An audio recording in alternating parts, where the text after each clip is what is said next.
A high-level seminar on civil-military fusion was organized at the Alpha Auditorium of the 21 Sector Assam Rifles in Agartala. Tripura Governor Indra Sen Reddy Nalu graced the event as a chief guest. The seminar featured prominent keynote speakers including Tripura Police Director General of Police Anurag Dhankar, the Inspector General of the Border Security Forces, and Tripura Government Home Secretary Abhishek Singh among the other senior officials. No longer needs publicity, only results.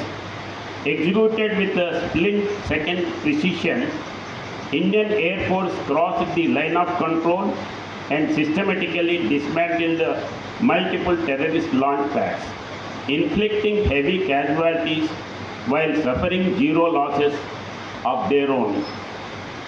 Beyond the technical gains, Operation Sindoor shifted the strategic calculus, forcing enemy proxy networks to retreat further from the border and restoring deterrence through demonstrated will and lethal capability. Operation Sindoor stands as a powerful testament to why civil-military fusion is not merely administrative jargon, but a life-saving, mission-enabling reality. Reported by Pranav from Agartala, Chinikhorang.